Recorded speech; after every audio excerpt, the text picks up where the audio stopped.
So if you're the bankers and you want to control fiscal policy and collapse the current constitution system, if you can exercise complete control with digital technology and an all-digital financial system, you have complete control. So go back to the pandemic. If we say, okay, we want you and your family to lock down, then suddenly your money won't work outside your house.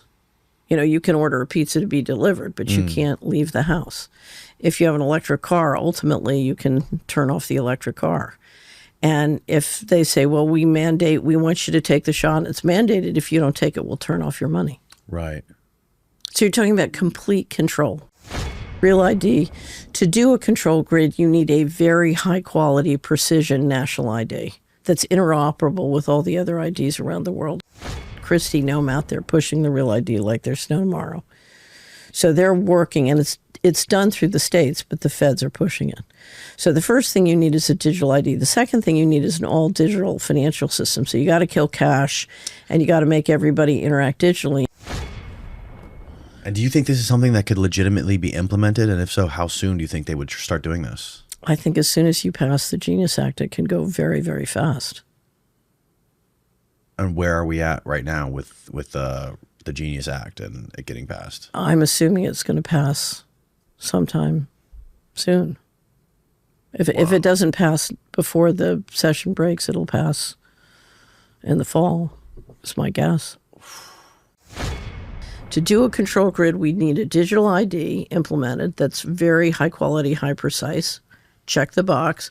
We need an all digital financial system. Check the box. You know, we need a way of doing interoperable money. Check the box. If you look at what Doge is doing, we need a social credit system.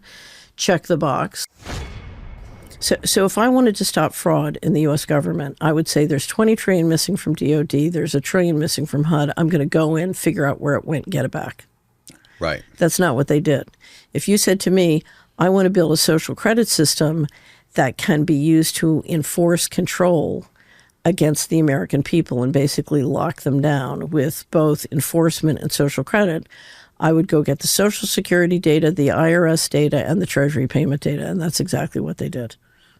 And I would privatize it. I would just take it and put it in private AI with XAI and Palantir AI. And if Palantir still has the contracts with Treasury and the IRS to enforce, you got everybody. And you add the Kennedy's aggregating the healthcare data, you put it with the healthcare data. Now Danny, they've been aggregating this kind of data. I used to call it the data beast. So they've been aggregating this kind of powerful data since the 90s. So I think this thing about good and evil is real.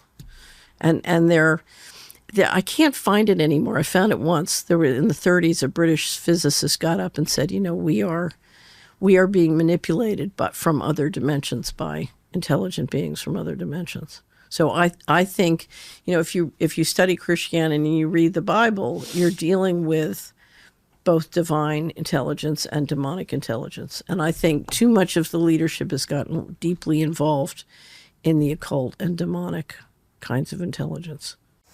The initial founding vision was that we were going to use technology to change the whole world and basically overturn the monetary system of the world. We could never win an election on getting certain things because we were in such a small minority. But maybe you could actually unilaterally change the world without having to constantly convince people and beg people and plead with people who are never going to agree with you through a technological means. And this is where I think technology is this incredible alternative to politics.